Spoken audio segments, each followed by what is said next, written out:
ETF index mutual funds నేర్చుకుని stock మార్కెట్లో రాణించాలనుకుంటున్నారా? వెంటనే ఈ నెంబర్కి కాల్ చేయండి.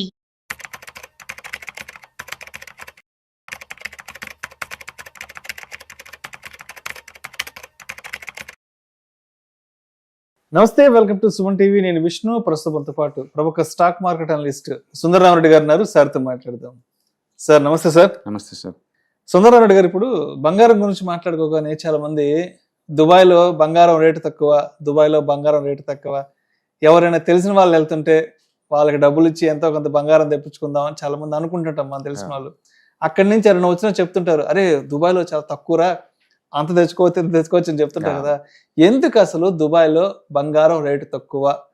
సరే, ఒకవేళ మనం దుబాయ్లో గోల్డ్ కొనుక్కొని భారతదేశానికి తెచ్చుకోవాలి అంటే ఒక్కొక్క ఇండివిజువల్ ఎంత బంగారాన్ని అక్కడ కొనుక్కొని భారతదేశానికి అఫీషియల్ గా తెచ్చుకోవచ్చు? రైట్.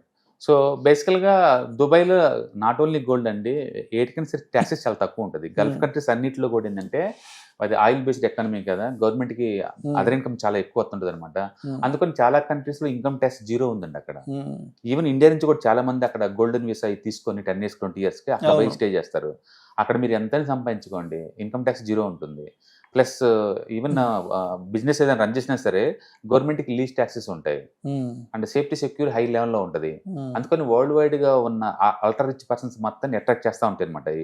కాకపోతే ఏంటంటే టెంపరేచర్ కొంచెం బయటకు పోలేము, లోపల వరకు ఉన్నంత చెప్పి అనమాట, లోపల వరకు అనమాట. ఇన్ఫ్రాస్ట్రక్చర్ పరంగా అయితే సూపర్గా ఉంటుంది. గవర్నమెంట్ రెగ్యులేషన్స్ కానీ సేఫ్టీ పరంగా కానీ వీటన్నింటిలో బాగుంటుంది అది. సో న్యాచురల్ గా ట్యాక్సెస్ అనేది లీస్ట్ ఉంటాయి అక్కడ. గోల్డ్ మీద లిటరల్లీ జీరో ట్యాక్స్ అక్కడ. యాక్చువల్ అయితే గోల్డ్ అవైలబిలిటీ ఎక్కడ ఉండాలా, గోల్డ్ మైనింగ్ అయితే ఎక్కడైతే ఉందో అక్కడ అవైలబిలిటీ ఉండాలా. అయితే దుబాయ్లో గోల్డ్ మైనింగ్ అంటే ఏం లేదండి, బయట నుంచి తెచ్చుకోవటం మొత్తం వాళ్ళు, బయట నుంచి తెచ్చుకొస్తే గోల్డ్ ట్రేడింగ్ హబ్ అంతే అది. అందుకని దుబాయ్ గోల్డ్ ప్యూరిటీ బాగుంటుంది అండ్ మంచి గోల్డ్, అది కలర్ కూడా ఎల్లో కలర్ లో ఉంటుంది. అండ్ వాళ్ళు రోజుకి టన్ను లెక్క అమ్ముతారు, కేజీ లెక్క కూడా కాదు, ఎందుకంటే వరల్డ్ వైడ్ కదా ఎగ్జిబిషన్ జరుగుతుంది అక్కడ. అందుకని మన చార్మినార్ లో కనుక బెంగళూరు కదా ఎట్లా ఉంటుందో దుబాయ్ లో గోల్డ్ అలా ఉంటుంది అనమాట. సో న్యాచురల్ గా అంత ఎక్కువ ఉన్నప్పుడు ఎంతకంత డిస్కౌంట్లు అమ్మటం అనేది మామూలు విషయమే. ఒకటి ట్యాక్సెస్ లేవు, కాంపిటేటివ్ ప్రైస్ లో కాబట్టి తక్కువ రేటుకి అమ్ముతారు అనమాట. అందుకని ఇండియాతో పోల్చుకుంటే 1000-2000 తగ్గడం అనేది మామూలు విషయం. అది చాలా మంది అంటే దుబాయ్ పోయినప్పుడు వచ్చేటప్పుడు బై డిఫాల్ట్ ఆ గోల్డ్ తీసుకొస్తారు. ఈవెన్ దుబాయ్ కాదు, ఈవెన్ సింగపూర్ వెళ్ళినట్టు కూడా పట్టుకొస్తుంటారు. అంతెందుకండి, యాపిల్ ఫోన్ ఇండియాలో తీసుకుంటే 1,10,000, నువ్వు అదే పక్కన సింగపూర్ లో తీసుకుంటే నీకు 90,000 వస్తుంది. అంటే ఫ్లైట్ చార్జెస్ పాంగుంటే ఇంకా డబ్బులు మిగులుతాయి. అందుకే చాలా మంది టూర్కి వెళ్ళినప్పుడు లేదు యాపిల్ ఫోన్ చెప్తుంటారు. అట్లా ఈవెన్ దుబాయ్ కూడా ఇండియాతో పోల్చుకుంటే couple of thousands మనకి సేవ్ అవుతాయి అనమాట. అయితే ఎంత తెచ్చుకోవచ్చు అంటే మీరు కనుక 6 నెలల లోపు ఉంటే ఒకలాగా ఉంటుంది, 6 నెలలు దాటి ఉన్న ఇండియన్స్ కి అయితే ఒకలాగా ఉంటుంది అనమాట. అక్కడ స్టేయింగ్ ని బట్టి. అవును, మన డెఫినేషన్ ప్రకారం ఏంటంటే మీరు ఎన్ఆర్ఐ అన్నా అనుకోండి, ఊరికి రాదు స్టేటస్. అది ఇండియా బయట 180 days ఉండాలి మినిమం, ఉంటే వాళ్ళకి ఇస్తారన్నమాట స్టేటస్. మీరు కనుక దుబాయ్ కనుక వెళ్తే టూరిస్ట్ లాగా వెళ్తే 180 days కనుక లోపలికి వస్తే కనుక అప్ టు 40 grams వరకు మీరు తెచ్చుకోవచ్చు. లేడీస్ అయితే, జెంట్స్ కి అయితే 20 grams కన్నా ఎక్కువ అలౌ చేయరు. కానీ అక్కడ తిరకాల్సిందంటే కస్టమ్స్ యాక్ట్స్ 2016 ప్రకారం ఏంటంటే 1 lakh వర్త్ అయిన గోల్డ్ మాత్రమే లేడీస్ తెచ్చుకోవాలి. అది పెట్టింది 2016 లో అండి రూల్, కస్టమ్స్ లో పెట్టింది. ఇప్పుడు ఎంత ఉంది, 10 grams గోల్డ్ 1,15,000. అంటే వాల్యుయేషన్ ప్రకారం చూసుకుంటే 10 గ్రాములు కూడా రాదు ఇప్పుడు. అంటే ఒక 7 గ్రాములు 8 గ్రాముల లోపల అయితే ₹1,00,000 అంతే. 10 గ్రాముల లెక్క అయితే మాత్రం మళ్ళీ 40 అంటారు. ఇప్పుడు మన ఎయిర్పోర్ట్ లో దిగంగానే కస్టమర్లు పట్టుకున్నారు అనుకోండి, వాల్యుయేషన్ ప్రకారం ట్యాక్స్ వేస్తారు వాళ్ళు.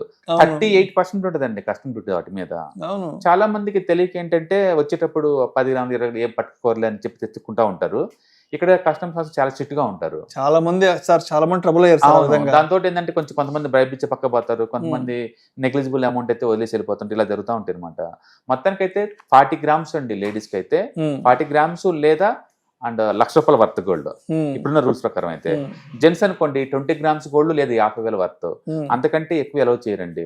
ఒకవేళ తెచ్చుకుంటే అప్ టు కేజీ వరకు తెచ్చుకోవచ్చు, కానీ 38% కస్టమ్ డ్యూస్ కట్టి మరి తెచ్చుకోవాలి. 38% కట్టేసి. అందుకని చాలా మంది ఇన్నోసెంట్స్ కి రూల్ తెలియదు కాబట్టి టూరిస్ట్ అందరూ కూడా తెచ్చుకుంటా ఉంటారు. అది మొత్తం మీద దుబాయ్లో గోల్డ్ రేట్ తక్కువ. అదే విధంగా ఈ మధ్య ఎన్ఆర్ఐలు కూడా కేంద్రానికి కూడా ఒక విజ్ఞప్తి చేయడం జరిగింది Yeah. ఈ గోల్డ్ వాల్యూకి సంబంధించి కూడా. దాని గురించి ఏదైనా యా చెప్పారా? సౌదీలో ఉన్న ఎన్ఆర్ఐస్ మొత్తం కలిసి గవర్నమెంట్ రిక్వెస్ట్ పెట్టారండి వాళ్ళు. ఎందుకంటే 2016 అప్పుడు గోల్డ్ ఆల్మోస్ట్ 2500 ఉండేది గ్రాము. అప్పట్లో పెట్టిన రూల్ అది. ఇప్పుడు గోల్డ్ రేట్ నీకు 10,000 దాటింది కదా గ్రామ్ రేటు. అవును. అందుకని గ్రామ్ రేటు 2005 దగ్గర ఉన్నప్పుడు డిజైన్ చేసింది ఆ రూల్. ఆ రూల్స్ కొంచెం అప్డేట్ చేయమని చెప్పేసి మొన్న సీతారామన్ కూడా ఒక మెమోరాండం పెట్టారు వాళ్ళు ఓకే. ఎన్ఆర్ఐస్ కలిపి. మేబీ గవర్నమెంట్ అలౌ చేయొచ్చు, ఎందుకంటే ఇప్పుడు గవర్నమెంట్ కూడా గోల్డ్ ఇన్పుట్ అయితే బాగానే ఉంటుంది కాబట్టి రేటు. సో మొత్తానికి అయితే ఇండియాలో ఎవ్రీ ఇయర్ యావరేజ్ మీద అయితే మనకి ఆల్మోస్ట్ 700 టన్స్ వస్తుంటదండి gold import. Last 10 years alone కూడా మనకి మోర్ దెన్ 10,000 దాకా వచ్చింది అనమాట. మొత్తం ఇండియన్ అఫీషియల్ లెక్క ప్రకారం అయితే 25,000 టన్స్ ఉన్నాయి. దాని కనుక చూసుకుంటే లాస్ట్ 1 year అలోన్ 50% పెరిగిందండి. 50%. ఎంటైర్ స్టాక్ మార్కెట్ మొత్తం కలిపి 450 లక్షల కోట్లు ఎంటైర్ స్టాక్ మార్కెట్. ఇండియాలో ఉన్న జస్ట్ ఈ గోల్డ్ వాల్యుయేషన్ ఒకటే 350 లక్షల కోట్లు అండి. కాకపోతే ఎవరు పబ్లిక్ వాటిని నోటీస్ చేయట్లేదు, పట్టించుకోవట్లేదు, అది ఆస్తి అనుకోవట్లేదు. ఎందుకంటే మన కల్చర్ లో వాటిని ఉంచుకోవటం అనేది మన పార్ట్ కాబట్టి వాళ్ళు దాన్ని సీరియస్ గా తీసుకోవట్లేదు. కానీ ఇండియన్స్ చాలా ఆల్టర్ రిచ్ అండి. ఇండియన్స్ అందరూ చాలా ఆల్టర్ రిచ్. ఒకప్పుడు లక్షాధికారి అంటే లక్ష ఉంటే లక్షాధికారి అనేవాళ్ళు. ఇప్పుడు 8 గ్రాముల గోల్డ్ రింగ్ ఉన్న వాళ్ళందరూ లక్షాధికారులు. కరెక్ట్. So right. అయితే మొత్తానికి మనకి ఇండియాలో మేజర్ ఫెస్టివల్స్ కూడా రాబోతున్నాయి కాబట్టి సో నెక్స్ట్ 1 month లో ఇంకా ఎంతవరకు పెరిగే అవకాశం ఉంది?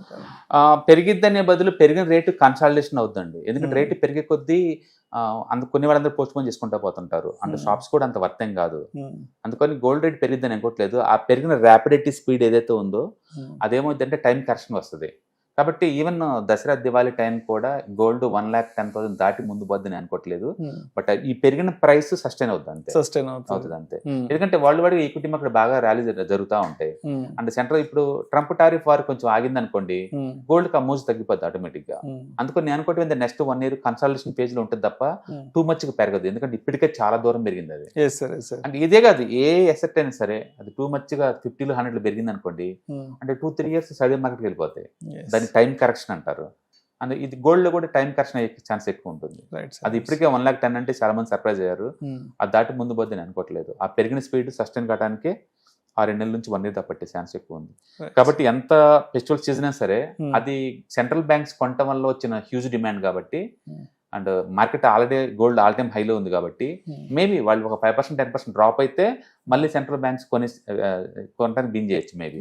లేదా ఈ ట్రంప్ టారిఫ్ వారు ఇంకా అగ్రెసివ్ కనుక అయితే అప్పుడు పెరిగే ఛాన్స్ ఉంది.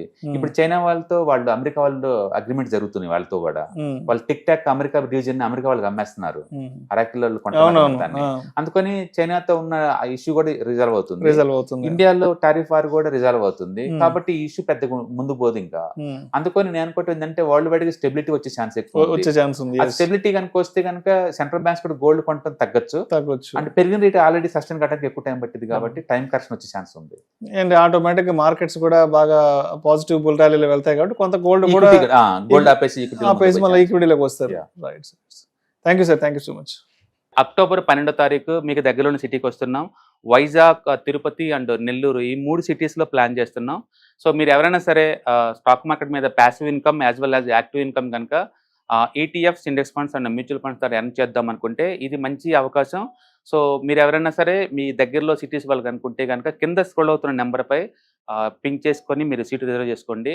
సో ఇంతకుముందుతో పోల్చుకుంటే ఏంటి, ఇంతకుముందు మనం ఓన్లీ ఆన్లైన్లో తీసుకునే వాళ్ళం. ఇప్పుడు దాంతో పోల్చుకుంటే ఇది క్లాస్ రూమ్ ఎన్విరాన్మెంట్లో అనమాట. సో 1-to-1 ఇంటరాక్షన్ ఉంటుంది కాబట్టి మోర్ ఎఫెక్టివ్గా ఉంటుంది. కాబట్టి ఎవరికైనా ఇంట్రెస్ట్ ఉంటే ఈ 3 అసెట్ క్లాసులు నేర్చుకుందామని కింద స్క్రోల్ అవుతున్న నెంబర్పై పింక్ చేయండి. Thank you.